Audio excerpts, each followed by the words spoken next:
எந்த ஒரு வெற்றியும் பெறாத டொனால்ட் ட்ரம்ப் சீன வெளியுறவு அமைச்சருடன் பேச்சுவார்த்தை ஒன்று நடத்தியதாகவும் அதன் அடிப்படையில் ஹர்முஸ் நீரிணை தொடர்பான தடைகள் நீக்கப்பட்டதாக டொனால்ட் ட்ரம்பே கூறியிருக்கின்றார். அவரே தடை என்றார், அவரே நீக்கியது என்றார். ஆனால் நேற்று ஈரான் யுத்தத்தில் வெல்ல முடியாது என்பது டொனால்ட் ட்ரம்பினுடைய இறுதி முடிவாக எடுக்கப்பட்டு விட்டது. இப்போது அவரிடம் இருக்கக்கூடிய ஒரு தெரிவு ஆசிம் முனீர் பாகிஸ்தானுடைய ராணுவ தளபதியை அனுப்பி அவர்களோடு ஏதாவது ஒரு பேச்சுக்கு முயற்சி செய்வது. அதிலும் கூட அவர் ஒரு சுயநலமாகத்தான் செயற்படுகிறார். ஹர்முஸ் நீரிணையை ஈரான் மிக மிக தந்திரமாக மூடியது. அதிலும் கூட அந்த பொறியிலும் கூட சிக்கியது அமெரிக்கா தான். எல்லோரும் கூறுவார்கள் ஹர்முஸ் நீரிணையை இப்போது அமெரிக்கா முற்றுகையிட்டது, தடுத்து விட்டது. அமெரிக்காவுக்கும் ஈரானுக்கும் இடையிலான யுத்தமாக மாறிவிட்டது. இஸ்ரேலுக்கும் ஈரானுக்கும் இடையிலான யுத்தம் அது உண்மையில் இஸ்ரேலினுடைய ஒரு திறமையாகவும் அல்லது மதிநுட்பமாகவும். ஹர்முஸ் நீரிணை பகுதியை நீங்கள் தடுத்து பாருங்கள், அல்லது அது தடுத்து நீங்கள் அதற்குள் ஏதாவது நிகழ்ச்சி நிரலை முன்னெடுக்க முற்பட்டால் மிக விபரீதமான ஒரு செயற்பாடு உங்களுக்கு ரெட்சி கடல் பகுதியிலே காத்திருக்கிறது என்கின்ற தகவலை. நீங்கள் வெளிநாட்டில் இருந்தாலும் பயண தடைகள் மற்றும் சிரமங்களால் அருகில் இருக்க முடியாத இந்த நேரத்தில் உங்கள் பெற்றோருக்கு மருத்துவ தேவைகளை வழங்கி எங்கள் சொந்த பெற்றோரை போல நாங்கள் அன்புடன் பராமரிப்போம். மெடிப்ளேஸ். ஸ்ரீ காளி மாதா ஜோதிடம். பிரபல ஜோதிடர் பண்டித் மகாராஜா. தொழில், காதல், திருமணம், குழந்தை பாக்கியம் மற்றும் மந்திர சூனிய பிரச்சனைகளுக்கு நிரந்தர தீர்வு. கழுகு பார்வை நிகழ்ச்சியூடாக மீண்டும் உங்களை பார்ப்பதில் மகிழ்ச்சி. வணக்கம். அமெரிக்காவுக்கும் ஈரானுக்கும் இடையிலான யுத்தமாக மாறிவிட்டது. இஸ்ரேலுக்கும் ஈரானுக்கும் இடையிலான யுத்தம் அது உண்மையில் இஸ்ரேலினுடைய ஒரு திறமையாகவும் அல்லது மதிநுட்பமாகவும் பார்க்கப்படுகிறது. இஸ்ரேல் ஈரானுக்கு இடையில் இருந்த யுத்த மேகம் என்பது இப்போது அமெரிக்கா ஈரான் யுத்தமாக மாறி இருக்கின்றது. இஸ்ரேல் தொடர்ச்சியாக தன்னுடைய வேலைகளை செய்து கொண்டுதான் இருக்கிறது, தாக்குதல் நடத்துகிறது, யுத்த நிறுத்தத்துக்கு செல்லவில்லை, யுத்த நிறுத்தம் என்கின்ற ஒரு பேச்சும் இல்லை. ஆனால் அமெரிக்காவினுடைய இரண்டாம் சுற்று பேச்சுவார்த்தை என்பது தொடங்குவது குறித்து உயர்மட்ட ஆலோசனை ஒன்றை நடத்துவதற்காக பாகிஸ்தான் ராணுவ தளபதி ஆசிம் முனீர் அவர்கள் தெஹ்ரானுக்கு விஜயம் மேற்கொண்டிருக்கின்றார். டொனால்ட் ட்ரம்பினுடைய மிகவும் நெருக்கத்துக்குரியவர் அல்லது டொனால்ட் ட்ரம்பினுடைய மிகவும் நம்பிக்கைக்குரியவராக ஆசிம் முனீர் அவர்கள் இருக்கின்றார். பாகிஸ்தானுடைய ராணுவ தளபதி, பாகிஸ்தான் பிரதமரை விட முக்கியம் பெற்ற ஒருவராகத்தான் ஆசிம் முனீர் இருக்கின்றார். அவர் குறிப்பாக சொல்ல போனார், அவர் ஈரானினுடைய தூதுக்குழு பாகிஸ்தான் சென்ற போது ராணுவ சீருடையிலும், அமெரிக்காவினுடைய ஜேடி ஈவன்ஸ் தலைமையிலான குழுவினர் பாகிஸ்தான் சென்ற போது சாதாரண சிவில் உடையிலும் அவர்களை வரவேற்ற போதே அவர் எவ்வளவு ஒரு முக்கியமான ஒரு நபர் என்பது அங்கு திட்ட தெளிவாக தெரிகின்றது. அது மட்டுமல்லாது தெஹ்ரானில் இந்த சந்திப்பு இடம்பெற்றிருக்கின்றது. மீண்டும் பேச்சுக்கு வாருங்கள். டொனால்ட் ட்ரம்பை பொறுத்தவரையில் அவர் கூறுகின்றார், நான் ஈரானோடு தொடர்ச்சியாக பேசிக் கொண்டிருக்கிறேன் என்பதனுடைய அர்த்தம் இதுவாகத்தான் இருக்கிறதோ என்கின்ற தேடல் இப்போது எல்லோரிடம் இருக்கின்றது. ஆசிம் முனீரை பொறுத்தவரையில் அவர் இப்போது மிக முக்கியமான ஒரு நகர்வை மேற்கொண்டிருக்கின்றார். அரசியல்வாதிகளுக்கு அப்பால் டொனால்ட் ட்ரம்பினுடைய நம்பிக்கையை மட்டுமல்ல, டொனால்ட் ட்ரம்ப் எதிர்பார்க்கக்கூடியதை செய்யக்கூடிய ஒருவராக இருக்கின்றார். இன்னும் ஒன்று, ஈரானை பொறுத்தவரையில் ஒரு முஸ்லிம் நாட்டிடம் பேசுகின்ற போது அவர்களுக்குள் என்ன உரையாடல் இடம்பெறுகிறது, அதில் ஒரு வெளிப்படைத்தன்மை இருக்க வேண்டும், அதற்கு வெளியாட்கள் சரிவராது என்பதை உணர்ந்ததன் நோக்கத்தின் அடிப்படையில் தான் இந்த விவகாரத்திலே ஒரு சுயநலத்தோடு தான் இங்கும் டொனால்ட் ட்ரம்ப் செயற்பட்டு கொண்டிருப்பதை அவதானிக்கக்கூடியதாக இருக்கின்றது. டொனால்ட் ட்ரம்பை பொறுத்தவரையில் அவர் என்ன செயற்பாட்டை செய்கிறார் என்பது அவருக்கும் தெரியாது, அவருக்கு அருகில் இருப்பவர்களுக்கும் தெரியாது. இஸ்ரேல் மற்றும் லெபனானில் சற்று அமைதி நிலை உருவாகும் முயற்சியில் இரு நாட்டின் தலைவர்களும் 34 ஆண்டுகளின் பின்னர் சந்தித்து பேச போகிறார்கள். நேரடியாக சந்தித்து பேசியது மிக அரிது, அது நடக்கின்றது என்பது மகிழ்ச்சி என்கின்ற அடிப்படையிலும் 34 ஆண்டுகளுக்கு பின்னர் இந்த சந்தர்ப்பம் அதுவும் ஈரானால் தான் கிடைத்திருப்பதாக கூறப்படுகிறது. இது டொனால்ட் ட்ரம்பினுடைய செயற்பாடாகத்தான் இப்போது பார்க்கப்படுகிறது. ஹர்முஸ் நீரிணை முழுமையாக ஒரு யுத்த களமாக மாறி இருக்கின்றது. ஈரானுக்குள் சாதிக்க முடியாது என்பதை அறிந்த டொனால்ட் ட்ரம்ப் அவர்கள் அதனை ஹார்முஸ் நீரிணை பகுதிக்கு மாற்றி இருக்கின்றார். அந்த யுத்தத்தின் தன்மையை இப்போது அவர் சைனாவுக்கு செல்ல இருக்கின்றார். அது மட்டுமல்லாது பல பேச்சுக்கள் இடம்பெற இருக்கின்றது.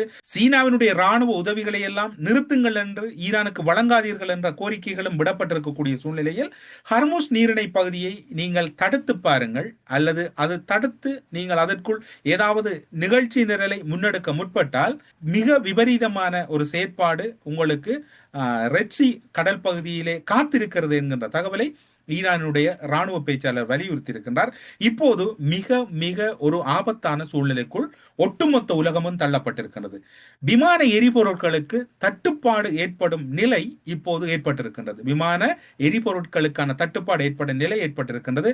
ஹர்முஸ் நீரிணை மூடப்பட்டால் உலகளாவிய ரீதியில் விமான எரிபொருள் பற்றாக்குறை உருவாகின்ற அபாயத்தை யாரும் தடுக்க முடியாது.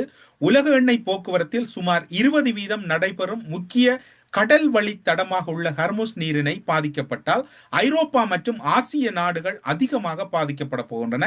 ஐரோப்பா மற்றும் ஆசிய நாடுகள் இதில் பெரிய அளவில் பாதிக்கப்பட போகின்றன. ஐரோப்பிய ஆணையம் தற்போதைக்கு எரிபொருள் முழுமையாக முடிந்துவிடவில்லை என்றாலும் விரைவில் வளங்கள் பிரச்சனை ஏற்படலாம் என்று தெரிவித்துள்ளது. IEF அமைப்பு இதனை உறுதிப்படுத்தி இருக்கின்றது. மே அல்லது ஜூன் மாதத்தில் விமானங்கள் ரத்தாக தொடரக்கூடும் என்று.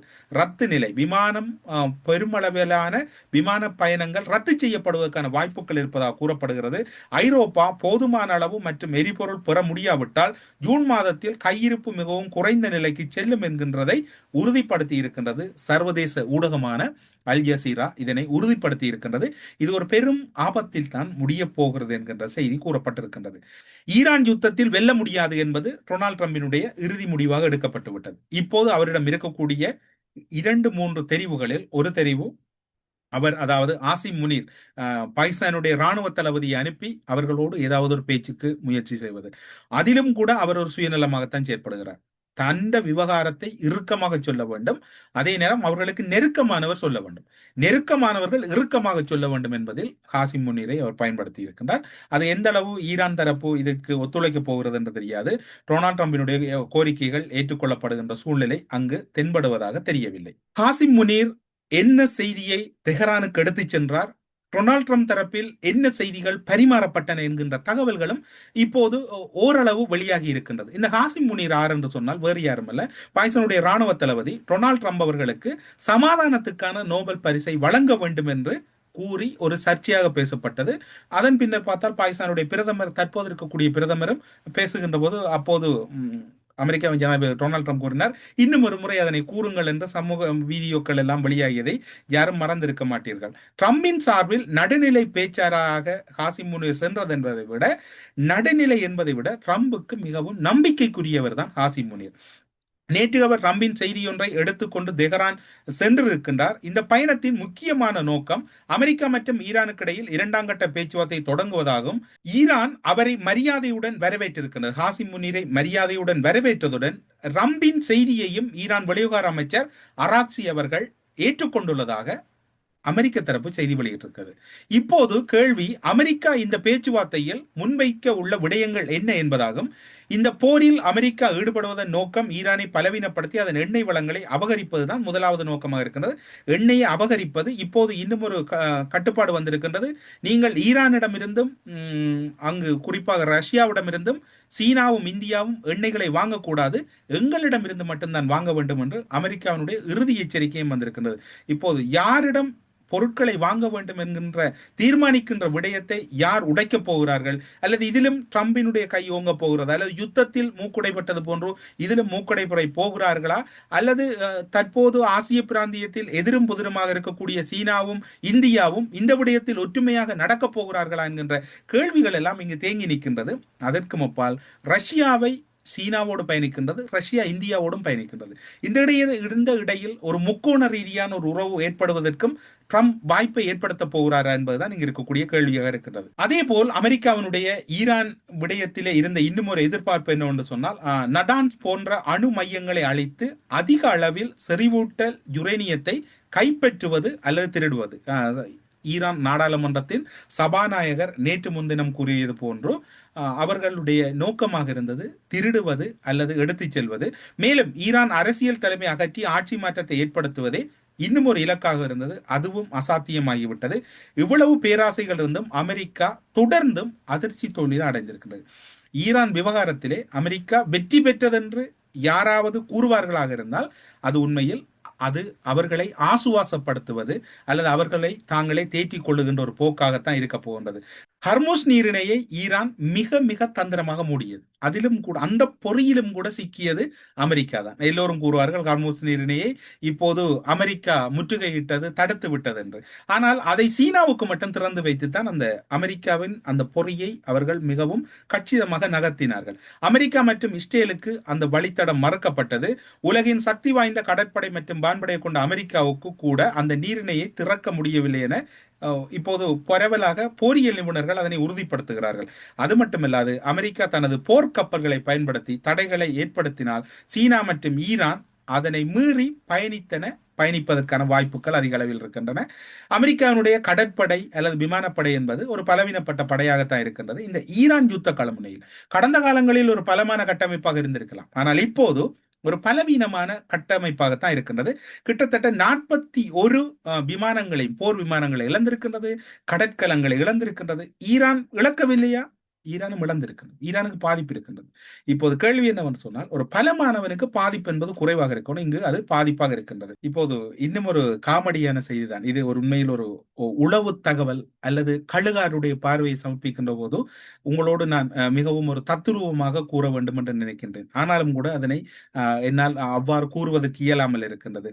எந்த ஒரு வெற்றியும் பெறாத டொனால்ட் ட்ரம்ப் சீன வெளியுறவு அமைச்சருடன் பேச்சுவார்த்தை ஒன்று நடத்தியதாகவும் அதன் அடிப்படையில் ஹர்முஸ் நீரிணை தொடர்பான தடைகள் நீக்கப்பட்டதாக டொனால்ட் ட்ரம்பே கூறியிருக்கின்றார். அவரே தடை என்றார், அவரே நீக்கியது என்றார். ஆனால் நேற்று ஈரான் ஒரு மிரட்டல் விட்டது.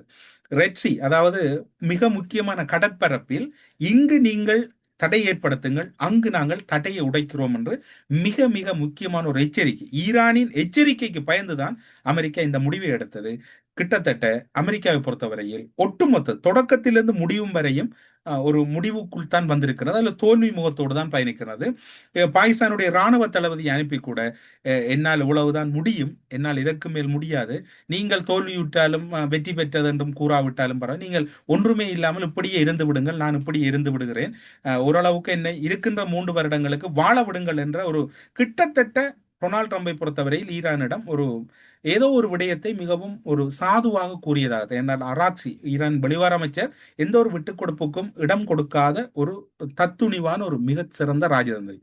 அவருடைய கருத்தை பார்க்கின்ற போது டொனால்ட் ட்ரம்ப் கிட்டத்தட்ட இப்போது ஈரானினுடைய காலடியில் வீழ்ந்து விட்டது போல் தான் இருக்கின்றது. அது மட்டுமல்லாது வெளிப்படையாக ஈரான் வெற்றி பெற்றது போலவும் மறைமுகமாக சீனா முக்கிய பங்காற்றியதுதான் இங்கு தெரிகின்றது. ஹர்முஸ் நீரிணை மூடப்பட்ட போது அதிலும் ஒரு ராஜதந்திரத்தை வைத்தது. இதனால் எனக்கு பாதிப்பில்லை. இந்த பகுதியில் அதிக அளவு எண்ணெய்களை சுமந்து செல்லக்கூடிய கப்பல்கள் சீனாவினுடைய கப்பல்கள், அதன் பின்னர் இந்தியா செல்லுகின்றது, ஏனைய நாடுகளுக்கு செல்லுகின்றது. நான் மூடுகிறேன், அவர்களே திறப்பார்கள் என்று சீனா வைத்த பொறியில் அதாவது வகை தொகையற்ற வகையில் அமெரிக்கா சிக்கிக்கொண்டு இப்போது தன்னைத்தானே அதில் மீட்டெடுத்துக் கொண்டு இப்போது இன்னும் ஒரு அறிவிப்பு வரும்.